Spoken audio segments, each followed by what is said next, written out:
الحمد لله نغفره ونؤمن به ونتوكل عليه ونعوذ بالله من شرور أنفسنا ومن سيئات أعمالنا من يهده الله فلا مضل له ومن يضلله فلا هادي له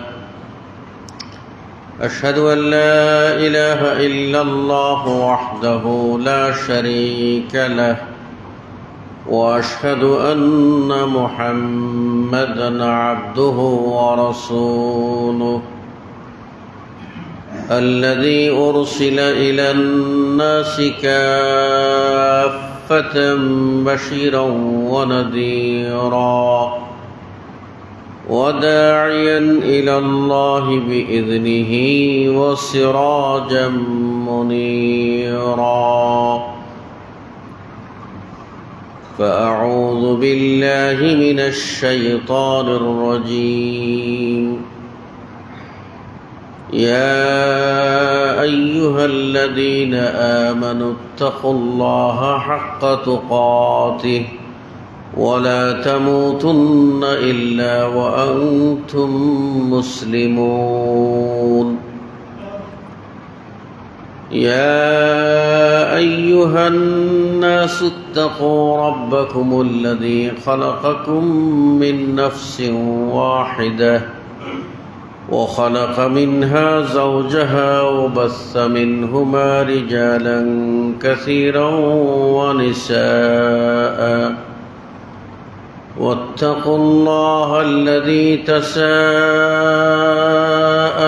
به والأرحام إن الله كان عليكم رقيبا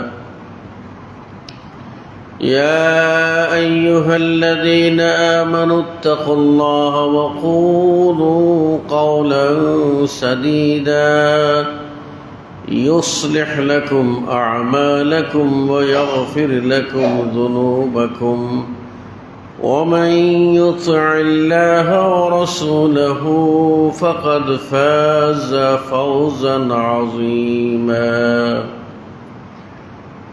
أما بعد فإن خير الحديث كتاب الله وخير الهدي هدي محمد صلى الله عليه وسلم وشر الأمور محدثاتها وكل محدثة بدعة وكل بدعة ضلالة فقد قال الله تبارك وتعالى في فرقانه الحميد ولو آمن أهل القرى واتقوا لفتحنا عليهم بركات من السماء والأرض الآية وقال النبي الأمين صلى الله عليه وسلم اتق الله حيثما كنت واتبع السيئة الحسنة تمحها وخالق الناس بخلق حسن أو كما قال عليه الصلاة والسلام সম্মানিত মুসল্লিবৃন্দ, মানুষ হিসাবে আমরা সবাই সুখ শান্তি কামনা করি। এমন কোনো মানুষ পাওয়া যাবে না যে অশান্তি চাইবে কিংবা না খেয়ে ক্ষুধার্ত থাকবে অথবা নির্ঘুম রাত কাটাবে, এটা কেউ চাইবে না। সবাই চাইবে স্বাভাবিক শান্তি। তো চাওয়া এবং পাওয়া দুই জিনিস চাইবে সবাই, কিন্তু পাবে না সবাই। কেউ সুখ ভোগ করবে, কারো জন্য কষ্ট, ক্লেশ, দুঃখ, বেদনা, হতাশা, অতৃপ্তি এসবগুলি তার জীবনের সঙ্গী হয়ে থাকবে এবং তাকে যুদ্ধ করেই বাঁচতে হবে। শুরু করছি আজকের খুতবায় একজন সালাফে সালেহিনদের অন্যতম একজন আলেমের উক্তি দিয়ে। তিনি একজনকে উপদেশ দিতে গিয়ে বলছেন, তুমি তৃপ্তি সহকারে খাবে, খুব খাওয়া দাওয়ায় যেন ভালো করেই তুমি খাও, ভালো করে সুস্বাদু খাবার তুমি খাবে, আর আরামদায়ক ঘুম তুমি ঘুমাবে। আর কি করবে? একটা প্রশস্ত বাড়ি সেটা তুমি নির্মাণ করবে। লোকটি বলল যে তিনটি উপদেশ আমাকে দিয়েছেন,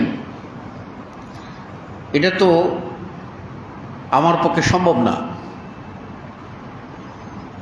কারণ এই তিনটির জন্যই অর্থের দরকার। ভালো খাবার, তৃপ্তি সহকারে ভালো খাবার, সুস্বাদু খাবার, এটা খেতে গেলে তো আমার টাকা লাগবে। আমার তো দিন আনে দিন ফুরায় না, এক বেলা খেলে আরেক বেলা খাওয়ার সুযোগ হয় না, তো আমি এটা পারবো কেমন করে? আর সুখের ঘুম, যার মাথায় হাজারো টেনশন, অভাব অনটনের টানা পড়েন, তো আমি কি করে এই সুখের আরামের ঘুমটা ঘুমাবো? এটা তো আমার পক্ষে সম্ভব না। আর বিলাসবহুল আরামদায়ক বাড়ি, এ তো স্বপ্নেই ভাবা যায় না। সত্যি তো, লোকটার কথা যুক্তি আছে। তখন তিনি বললেন, হ্যাঁ, তুমি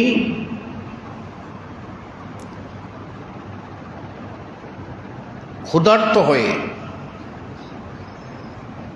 যখন খেতে বসবে, তখন তুমি যা কিছু খাও না কেন সেটাই তৃপ্তি সহকারে একেবারে স্বাদে আনন্দে ভরে খাবে। এজন্য তোমার টাকা লাগবে না, মানে বিরাট শিল্পপতি কোটিপতি হতে হবে না। ক্ষুধা নাই, খেও না। ক্ষুধা লেগেছে, যা কিছু সামনে হালাল আসবে তাই সুস্বাদু লাগবে। কথায় মনে পড়ে গেল, প্রত্যেকটা পরিবারেই মেয়েরা কিন্তু ভালো খায় না। বেশিরভাগ পরিবারে মহিলারা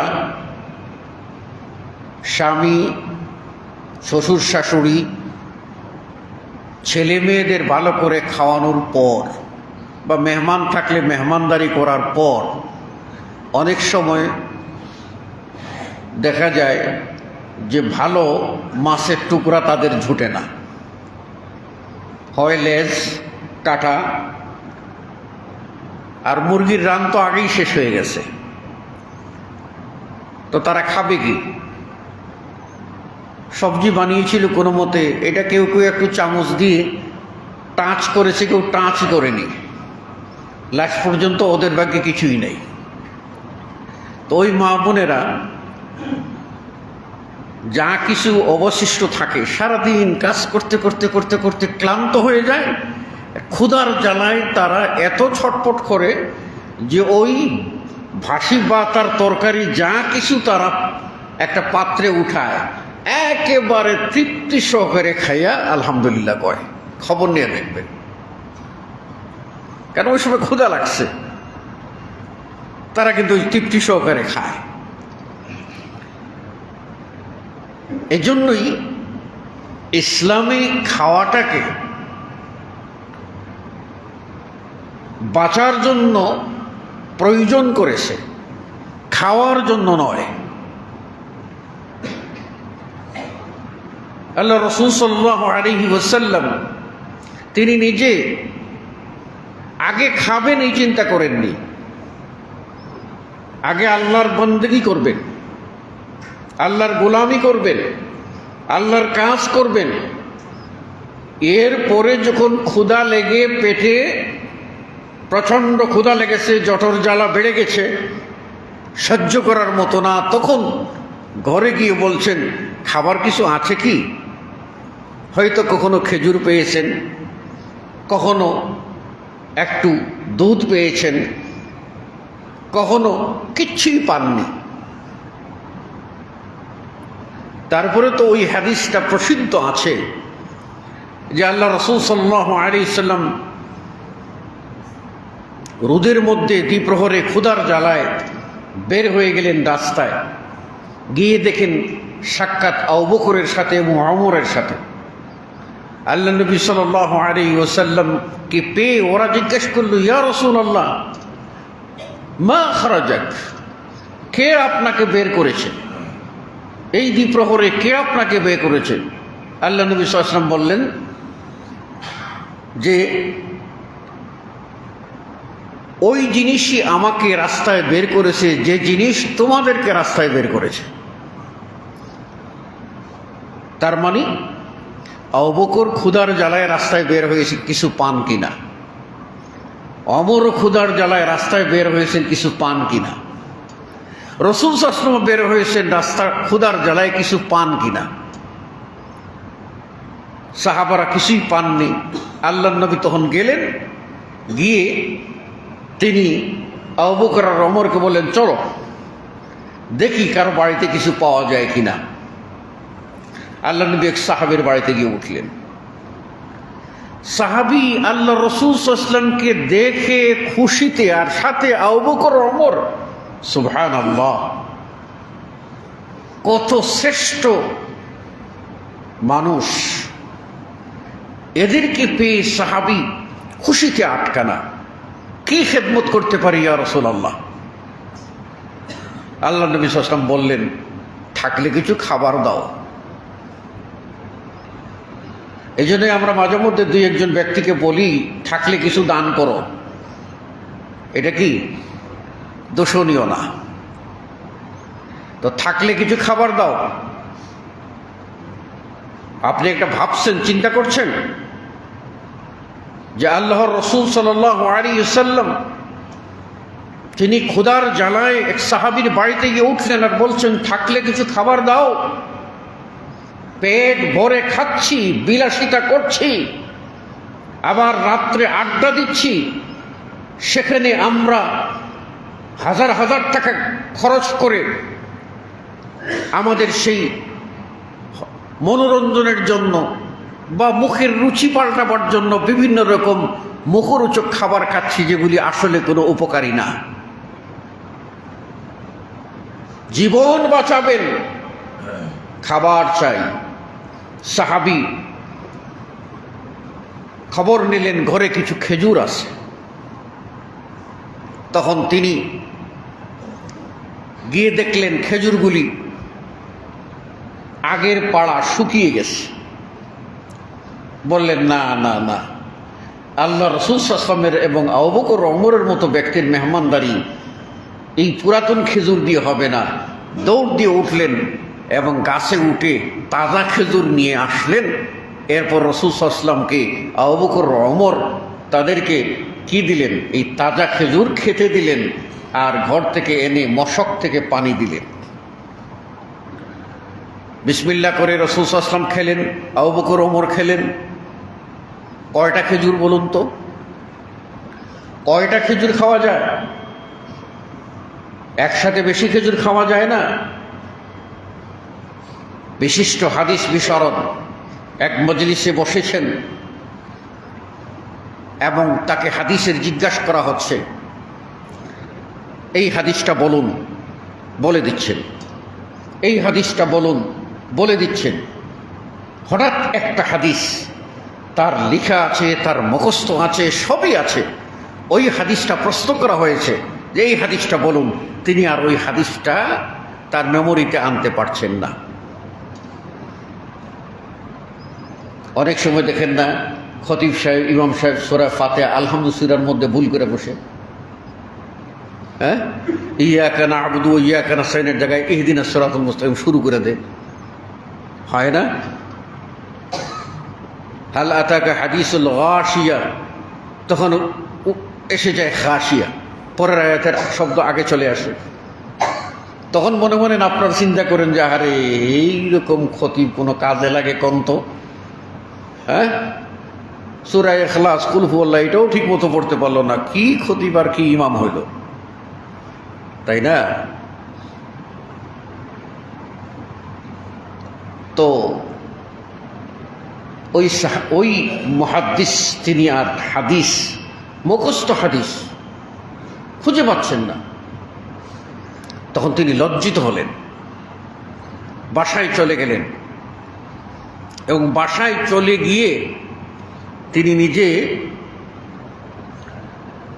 এই তার যে চামড়ায় লেখা, কাগজে, খেজুরের পাতায় লেখা যেখানে যেখানে হাদিসগুলি আছে, সেই ভান্ডারে হাত দিয়ে কোথায় হাদিসটা আছে ওইটা খুঁজতে লাগলেন। তার স্ত্রী আমাদের সমাজের স্ত্রী না, বাহির থেকে আইসেই পড়ার রুমে খটর খটর শুরু করছো, তোমার দুনিয়া আছে, সংসার আছে, বাজার আছে, এই যে এক সপ্তাহ ধরে চিল্লাইতেছি আমার ফ্রিজ খালি, তোমার কোনো খবর নাই। এইরকম মহিলা ছিলেন না, বরং তিনি দেখলেন যে তার স্বামী বিশ্ব সেরা মুহাদ্দিস, তিনি এত বড় হাদিস বিশারদ, তিনি হাদিস খুঁজতেছেন। তখন এই মানুষটার তো খাবারের দরকার, ঘরে ছিল ঝুড়ির মধ্যে খেজুর, তো খেজুরের ঝুড়িটা নিয়ে এসে তিনি পাশে রেখে দিলেন, আর উনি হাদিসের পাতা উল্টাচ্ছেন, ওই যে লেখা পাতা উল্টাচ্ছেন, দেখলেন যে হাতের ডাইনে খেজুর রাখা। বিসমিল্লাহ করে এটা খেজুর নেন আর খেজুর খান। আর ওই দিকে তিনি মগ্ন, খেজুর খাওয়ার দিকে তার মগ্নতা নাই। তার মগ্নতা হলো তিনি একেবারে সুলোয়ানা মন দিয়ে আছেন হাদিস খুঁজায়, হাদিস খুঁজায় মন দিয়ে আছেন, ওই দিকে ব্যস্ত পাগল, অন্যদিকে খেয়াল নাই। এখন খেজুর যে খেতে হবে, এই খেজুরটা ওইটা খাওয়া যায়, আর ওর ভিতরে একটা বিশি আছে, তো ওটা ফেলে খেতে হবে, তাও মনে নেই। মুখে দিচ্ছেন আর খাচ্ছেন, অবশেষে হাত দিয়ে খেতে খেতে পোড়া ঝুড়ির খেজুর খেয়ে ফেলেছেন। সবগুলি খাওয়া হয়ে গেছে, এরপরে হাত দিয়ে দেখেন আর খেজুর নাই। এরই মধ্যে আল্লাহ তৌফিক দিয়েছেন, তার ওই হাদিসটা মুখস্থ হয়ে স্মরণে চলে আসছে এবং হাদিস বলা শুরু করছেন। হাদিসটা স্মরণে এসে হাদিস বলা শুরু করছেন, উঠছে পেটের ব্যথা। তারপরে এই ব্যথাই তিনি দুনিয়া থেকে বিদায় হয়ে চলে গেলেন। তাহলে কতটা পরিমাণ খেতে হবে? ইসলাম খাওয়ার কথা বলেছে জাস্ট বাঁচার জন্য, আর আমরা বর্তমান সংগ্রাম করি খাওয়ার জন্য, যা কিছু করার করতে হবে। এই জন্য আমাদের রসনা বিলাস, রসনা পর্যন্ত জিহ্বা, এই রসনা বিলাস, যত জিহ্বার মধ্যে যত স্বাদ আছে, সব স্বাদের জিনিস আমরা প্রতিযোগিতায় নেমে থাকি। তো আল্লাহ নবী সাল্লাল্লাহু আলাইহি ওয়াসাল্লাম সাহাবাদেরকে নিয়ে খেজুর খাচ্ছেন, আর ওই খেজুর খাচ্ছেন আর গ্লাসে পানি। আমাদের এই ধরনের কাছের উন্নত মানের গ্লাস, সেগুলি কল্পনা করতে পারেন সেই সময়ে? হয় পাথরের, না হয় মাটির। এগুলি দিয়ে পান করছেন আর জীবনটা যেন ফিরে পেলেন, শান্তির সাথে খেলেন আর আল্লাহর শুকরিয়া আদায় করলেন। আবু বকর আর ওমর খাচ্ছেন, আল্লাহ নবী সাল্লাল্লাহু আলাইহি ওয়াসাল্লাম তাদের সামনে সতর্কবাণী শুনাইলেন, খাইতে গিয়া বেহিসাব খাইও না, হিসাব করে খাও। ক্ষুধার্ত অবস্থায় খেজুর পাইছো বলে যাচ্ছে তাই খাবা, বেশি করে খেয়ে নেবা, অসুবিধা। এখন ডাক্তাররা কয় প্রত্যেকটা খাবারই আপনি খেতে পারবেন, কিন্তু মাপে, হিসাব করে। একটা ডিম খান, দুটা খেজুর খান, একটা আপেলের অর্ধেকটা খান, একটা দুটা আঙ্গুর খান, দুই টুকরা ছোট ছোট গোস্ত খান, এক টুকরা মাছ খান, কয়েক টুকরা সবজি খান, সব খেতে পারবেন। যদি একবারে সব কিছু দিয়ে পাকস্থলী ভরে দেবেন আর দম ফেলার জায়গা থাকবে না, এটাই আপনার জন্য বিষ হয়ে দাঁড়াবে এবং এটাই আপনার জন্য ক্ষতি হয়ে দাঁড়াবে। আপনার ডায়াবেটিস বেড়ে যাবে, উচ্চ রক্তচাপ বেড়ে যাবে, অথবা বদহজম হবে, আপনার ডাইজেস্ট হবে না, হজম হবে না, সমস্যা দেখা দেবে। গরম লাগবে, তখন ফ্যান ছেড়ে দিয়ে অথবা এসি ছেড়ে দিয়ে হাত পা ছড়িয়ে আপনি পড়ে থাকবেন, মাথা গরম হয়ে গেছে, ঘামতেছে, ওই যে বেশি খাইছেন। আবু বকর এবং ওমর রাদিয়াল্লাহু তাআলা আনহুমা খাচ্ছেন, আল্লাহ রাসূল সাল্লাল্লাহু আলাইহি ওয়াসাল্লাম বলছেন, সুম্মা লাতুসআলুন্না ইয়াওমাইযিন আনিন নাঈম, সুম্মা লাতুসআলুন্না ইয়াওমাইযিন আনিন নাঈম। কোরআনের একটা ছোট্ট সূরার একটি আয়াত, তার অর্থ হলো অতঃপর অবশ্যই তোমরা এই নিয়ামত সম্পর্কে জিজ্ঞাসিত হইবে, অর্থাৎ তোমাদেরকে প্রশ্ন করা হবে, জিজ্ঞাসা করা হবে। কখন? কিয়ামতে, বিচারালয়ে, যেদিন বিচারপতি একমাত্র মহান আল্লাহ, তিনি জিজ্ঞাসা করবেন। এমন হাদিস রয়েছে, রাসূল সাল্লাল্লাহু আলাইহি ওয়াসাল্লাম বলেছেন, আল্লাহ রাব্বুল আলামিন ম্যান টু ম্যান। আপনি এটা চিন্তা করবেন না, আপনার এখানে যদি বলা হয় যে 100 মানুষকে কিছু দিতে হবে বা 100 মানুষকে কিছু পরীক্ষা করতে হবে, তা আপনি কি করবেন? 100 মানুষ, সুবহানাল্লাহ।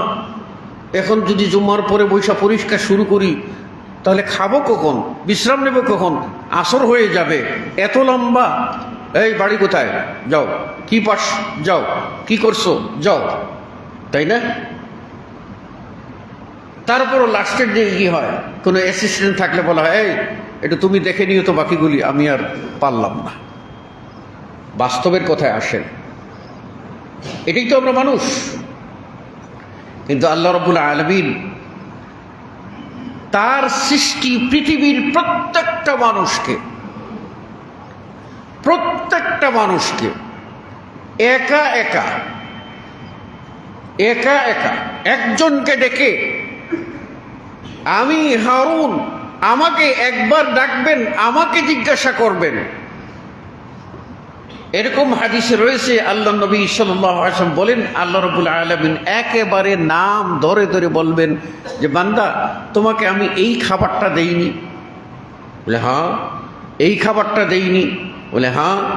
এই সুস্থতা দেইনি? হ্যাঁ। তাহলে কতটা প্রশ্ন? অসংখ্য প্রশ্ন করবেন। এবং প্রশ্ন করার পরে বান্দা যখন উত্তর দেবে, স্বীকার করবে যে হ্যাঁ এই সমস্ত নিয়ামতগুলি আমি ভোগ করেছি, তখন আল্লাহ রাব্বুল আলামিন বলবেন, এই নিয়ামতের বিনিময়ে তুমি আমার জন্য কি করেছ? এই নিয়ামতের বিনিময়ে তুমি আমার জন্য কি করেছ? এটা প্রশ্ন করবে। পরবর্তী রেজাল্ট, তাহলে আবু বকর ও ওমর রাদিয়াল্লাহু তাআলা আনহু খাচ্ছেন আর রাসূল সাল্লাল্লাহু আলাইহি ওয়াসাল্লাম বলছেন সেদিন কিন্তু প্রশ্ন করা হবে, সেদিন কিন্তু প্রশ্ন করা হবে। তখন আবু বকর ওমর রাদিয়াল্লাহু তাআলা আনহুমা বললেন, ইয়া রাসূলুল্লাহ, আমাদের কাছে আসেই বা কি আর জিজ্ঞাসাই বা করবে কি? মা ইনদানা ইল্লা হাদানিল আসওয়াদান, কি আছে? পেটের ক্ষুধায় সহ্য না করতে পারে প্রচণ্ড রোদের ভিতরে রাস্তায় বের হয়েছি, এক ভাই কিছু কয়েকটা খেজুর দিয়েছে আর একটু পানি, ওটা ওটা ছাড়া তো আমাদের কাছে আর কিচ্ছু নাই। আল্লাহ কি জিজ্ঞাসা করবেন? তখনও নবী সাল্লাল্লাহু আলাইহি ওয়াসাল্লাম বলছিলেন, আবার ওই আয়াতখানা শুনিয়ে দিয়ে বলছিলেন, অবশ্যই এই নিয়ামতগুলি সম্পর্কেও তোমাদেরকে জিজ্ঞাসা করা হবে। হে মুসল্লিবৃন্দ, হে আমার বাবারা, হে আমার মায়েরা, জীবনভর খেয়ে উল্লাস করে এক একটা পার্টি করে কত টাকা নষ্ট করেছি, আর মানুষকে খাওয়ানো সওয়াবের কাজ, এই সওয়াবের কাজের ভিতরে ব্যবসাও করেছি, কত অন্যায় আমরা করেছি। আমাদের এই সমস্ত বিষয়ে আল্লাহ জিজ্ঞাসা করলে তার সামনে আমরা কি জবাব দেব? কি জবাব দেব? আমরা কি প্রস্তুত আছি? মুসল্লিয়ানে কেরাম, ক্ষুধার্ত হয়ে যখন যে খাবারটা আসে ওই খাবারটাই লাগে সুস্বাদু, আর পেটে ক্ষুধা নাই, বারবার খায় ছাগলের মতো, গরুর মতো। আমি সবসময় প্রায়ই বলে থাকি, একটা গাভী সকাল 8টার সময় আপনি এই চারণভূমিতে ঘাসের খেতে আপনি বাইদা দিয়ে আসলেন, লম্বা রশি দিয়ে ঘুরে ঘুরে খাবে। আপনি জোহরের পরে গিয়ে দেখবেন ও খাচ্ছে, আসরের পরে গিয়ে দেখবেন ও খাচ্ছে, মাগরিবের পরে গিয়ে দেখবেন ও খাচ্ছে। ব্যস্ত ছিলেন, রাত 10টায় গেছেন আনার জন্য, গিয়ে দেখবেন তাও খাচ্ছে। এরপরে বাসায় এনে বাঁধবেন তো দেখবেন যে ও শুয়ে গেছে, এবং তারপরেও তার খাবার তৃপ্তি শেষ হয় নাই, ভিতর থেকে খাবার বের করে জাবর কাটতেছে। এখন মানুষ আজকে এইরকম হয়ে গেছে, মানুষের খালি খেতেই হবে। সে ঘরে খায়, বাহিরে খায়, হোটেলে খায়, পার্টিতে খায়, আড্ডায় খায়, মেজবানিতে খায়, দাওয়াতে খায়, খাওয়ার পরেও খায়, খাওয়ার পরেও খায়। একটা দোকানে বসে একটা চা খায়, ওই দেখি এর সাথে কি আছে, সেইটাও খায়। আরো কিছুক্ষণ করে পড়ার বসে বসে আরো কিছু আছে, এইটাও খায়। কিছুই নাই, কয়টা মটরশুঁটি দাও, কয়টা বাদাম দাও, আরে কিছুই নাই, একটা চকলেটই দেয়। কিছুই নাই, কিচ্ছু নাই, কয় তাহলে একটা আইসক্রিম দেয়। বলে 1 নম্বর নাই, 2 টাকার আইসক্রিম আছে, বলে তো ওইটাও দেয়। মানে খাওয়ার শেষ নাই, খেতেই আসে। এই যে খাচ্ছি খাচ্ছি, ফলে আমরা পেট পূজারি হয়ে যাচ্ছি, আল্লাহ পূজারি হচ্ছি না। তারপর এই যে দ্বিতীয় যে কথা বললেন, আরাম করে ঘুমাবে। কি করে আরাম করে ঘুমাবো? তিনি বললেন, শোনো, তুমি সকাল থেকে কঠোর পরিশ্রমে কাজ করবে, কাজ করে করে তুমি ক্লান্ত হবে, রাত্রে যখন শুইতে যাবে, আল্লাহর নাম নিয়ে শুইবে, এত আরামের ঘুম তোমার আসবে, যেই আরামের ঘুমে পূর্ণ পরিতৃপ্ত হয়ে যাবে, তোমার আর এপাশ ওপাশ করে হা হুতাশ করতে হবে না। বলেন তো কথা ঠিক বলেছেন কিনা, মনে মনে সবাই বলেন। সব সুখী মানুষ যারা বেডে গড়াগড়ি করে, ওরা ঠিকমতো ঘুমায় না। আর যে সমস্ত মানুষ কর্মক্লান্ত, ওই মানুষকে গিয়ে দেখবেন যে ওই মানুষটা গাছতলায় গরু চড়াইতেছে, গাছতলায় গামছা একটা মাথার নিচে দিয়া বা হাত একটা মাথার নিচে দিয়ে আরাম করে ঘুমিয়ে গেছে, নাক ডেকে ঘুম দিচ্ছে খুব সুন্দর করে। যে সমস্ত রাজমিস্ত্রিরা কাজ করে, যারা মাটি কাটার কাজ করে, যারা ধান কাটার কাজ করে, ওই সমস্ত মানুষগুলিকে গিয়ে দেখুন। যারা পাথর ভাঙ্গার কাজ করে, ইট ভাঙ্গার কাজ করে, ওই মানুষগুলিকে দেখুন। যারা কুলি মজুরের কাজ করে, ওই মানুষকে গিয়ে দেখুন। তারা দুটো ডাল ভাত যদি পায়, তৃপ্তি সহকারে খেয়ে আল্লাহর নাম নিয়ে ঘুমিয়ে পড়ে, আরামের ঘুম, শুইতে দেরি, ঘুম আসতে দেরি না। আলহামদুলিল্লাহ। তাহলে আমাদের সমস্যা কোথায়? আমাদের সমস্যা, আমরা খেয়ে উদরটাকে বড় করছি, আর অলস জীবনে শরীরটাকে ফার্মের মুরগি বানিয়ে দিচ্ছি। এই অবস্থায় এই শরীরে শুইতে গেলে ঘুম আসে না। সেজন্য আপনি খবর নিয়ে দেখবেন, বেশিরভাগ ধনী ব্যক্তি, আমি নাম বলবো না, শ্রেণী বলবো না, তার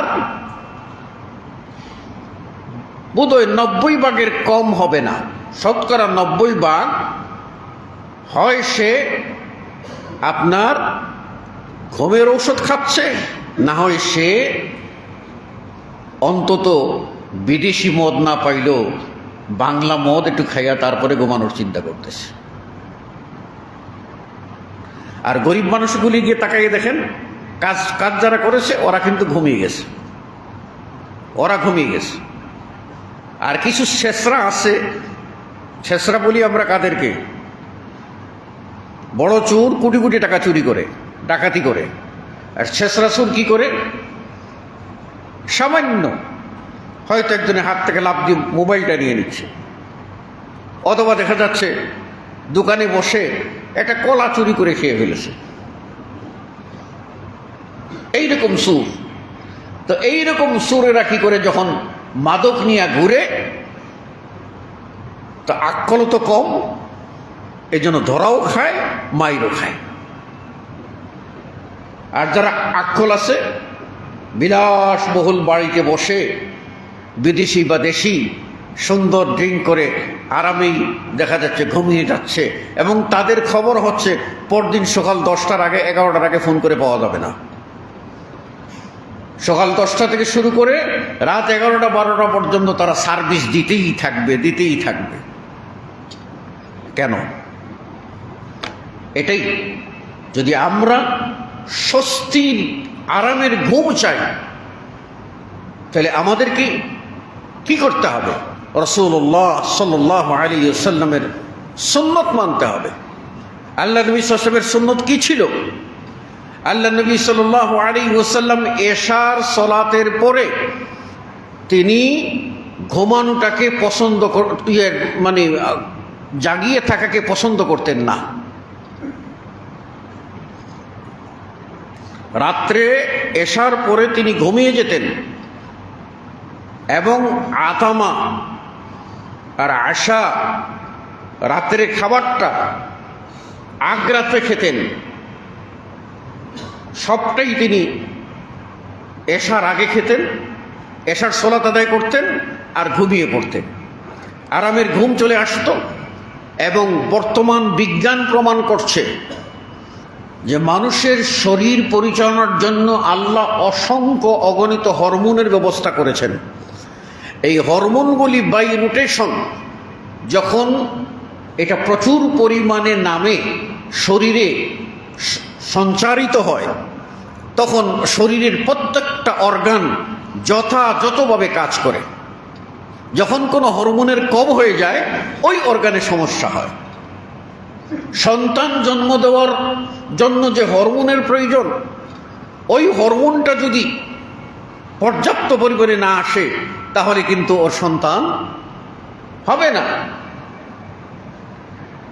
আর বিজ্ঞান বলছে এই হরমোনের জন্য একেবারে গভীর ঘুম শর্ত।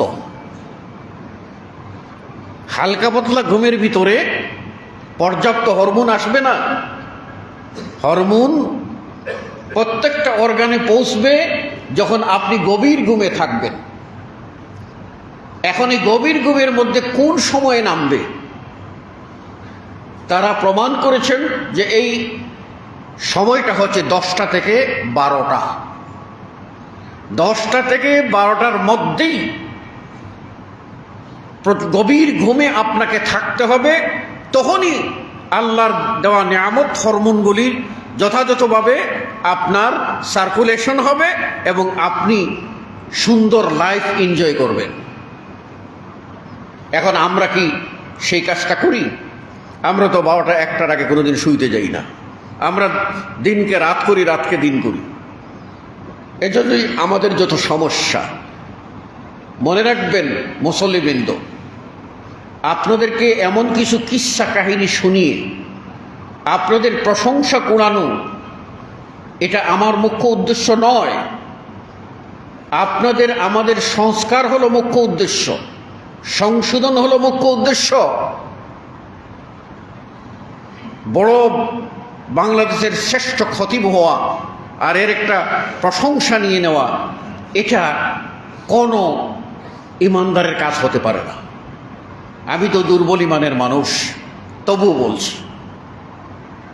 সুতরাং এই বিষয়গুলি বাস্তবমুখী চিন্তা আপনারা করবেন, করার পরে নিজের জীবনে এটা অ্যাপ্লাই করবেন, ইমপ্লিমেন্ট করবেন, বাস্তবায়ন করবেন, দেখবেন মজা পান কিনা।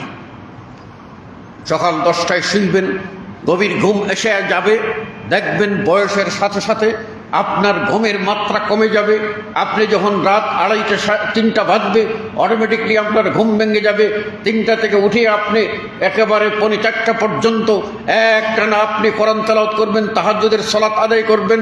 তারপর আপনার শরীরে ক্লান্তি হালকা আসবে, মসজিদে চলে আসবেন, 2 রাকাত সালাত আদায় করবেন, ডান কাতে একটু হালকা শুইবেন, একটু শুয়ে আবার উঠে যাবেন। মুয়াজ্জিন আসবে, ইকামত দিবে, ইমাম সাহেব 2 রাকাত সালাত পড়বেন। এই সালাতের পরে আপনি বসে বসে মসজিদে আপনি কি করতে থাকবেন? ওই জায়গায় বসে বসে আল্লাহর গুণগান করতে থাকবেন, তাসবিহ তাহলিল করতে থাকবেন। একেবারে সূর্য উঠবে এই সময় পর্যন্ত যদি আপনি এখানে উযু অবস্থায় বসে থাকেন, কিছু তেলাওয়াত করেন, তাসবিহ পড়েন, তো ভালো কথা। তাসবিহ পড়ার মতো কিছু নাই। আল্লাহ আল্লাহ তুমি আমাকে মাফ করো, তুমি মহান, তুমি পবিত্র, তুমি বড়, তুমি সব কিছুই, এইভাবেও যদি আল্লাহকে ডাকতে থাকেন, আল্লাহ নবী সাল্লাল্লাহু আলাইহি ওয়াসাল্লাম বলছেন ওই বান্দার আমল নামায় সে যখন সূর্য উঠে যাবে 2 রাকাত সালাত আদায় করবে, তার আমল নামায় একটা আল্লাহর দরবারে মকবুল, আল্লাহ গ্রহণ করেন এইরকম একটা হজ এবং এইরকম একটা উমরার নেকি বান্দার আমল নামায় লিখে দেবেন। ফজিলত কত! কিন্তু আমরা কোথায়? আমরা আমাদের জীবনের পরিবর্তন আনতে চাই না। আল্লাহ পরিবর্তন এনে দেবেন? কোনোদিনও না। খাবার টেবিলে খাবার রেডি আছে, আপনাকে যেতে হবে, আপনাকে হাত নাড়তে হবে, হাত ধুইতে হবে, বসতে হবে, খেতে হবে।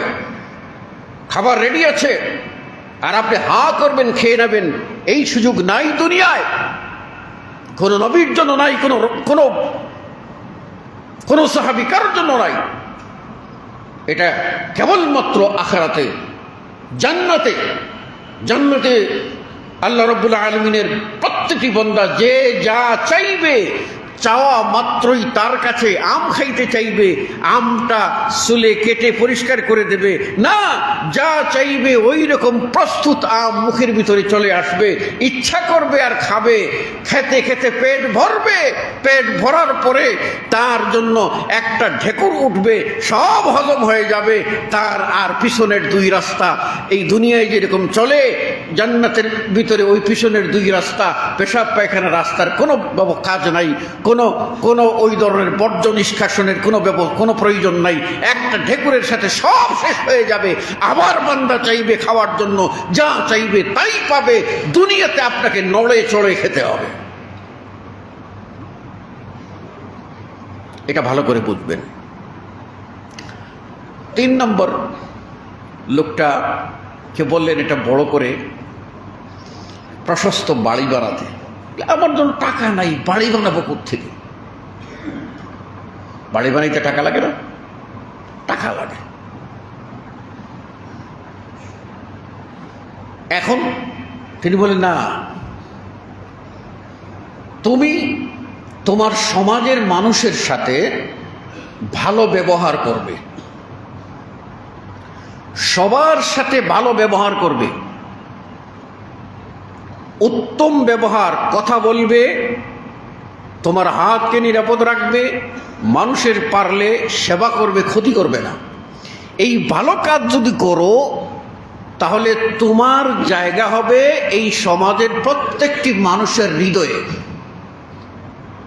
আর প্রত্যেকটি মানুষের হৃদয় হবে তোমার জন্য রাজপ্রাসাদ। সেই প্রাসাদে তুমি বিরাজ করবে, সেই সমস্ত মানুষের আত্মায় তুমি থাকবে। তুমি সরে গেলে তোমার জন্য তারা কাঁদবে, তুমি ব্যথা পেলে তোমার জন্য তারা ব্যথায় চোখের পানি ফেলবে, তুমি আনন্দ দেখলে তারা তোমার আনন্দে হাসি মুখে আলহামদুলিল্লাহ বলে শুকরিয়া আদায় করবে। সমাজের প্রত্যেকটা মানুষের হৃদয় তুমি জয় করে নাও। এই হৃদয়গুলি হচ্ছে বিশাল অট্টালিকা, সেই অট্টালিকা হলো সব জায়গায় হলো তোমার বাসস্থান, আরামে তুমি থাকো। আছে আমাদের এইরকম অবস্থা? সেই রকম আমরা কি তৈরি করতে পেরেছি? আমরা পারি নাই, আমরা পারি নাই। আমাদের আত্মা, আমাদের কথা দিয়ে, কাজ দিয়ে, আচরণ দিয়ে আমরা মানুষকে সুখী রাখতে পারি নাই। বরং প্রত্যেকটা মানুষ ঘর থেকে বের হওয়ার সময় চিন্তা করে আমার ডানেরটা শত্রু, বামেরটা শত্রু, সামনেরটা শত্রু, পিছনেরটা শত্রু, সাবধান সাবধান। মদিনায় একবার সাহাবারা হুট করে শুনতে পেলেন কিসের যেন আওয়াজ। তখন তারা মনে করলেন বোধহয় ইহুদি এবং খ্রিস্টানরা মিলে, মক্কার মুশরিকরা মিলে মদিনায় আক্রমণ করবে, বোধহয় কোনো আক্রমণ হয়েছে।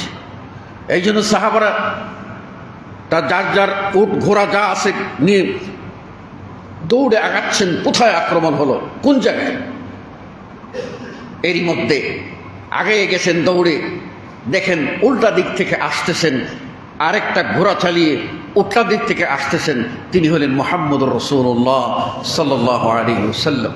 তিনি বললেন তোমাদের আগেই আমি খবর পেয়েছি এবং আমি আগে বের হয়েছি, যাও, ওখানে কোনো অসুবিধা নাই, কোনো অসুবিধা নাই, আমি দেখে এসেছি, সবাই শান্তিমতো বাড়িতে ফিরে যাও।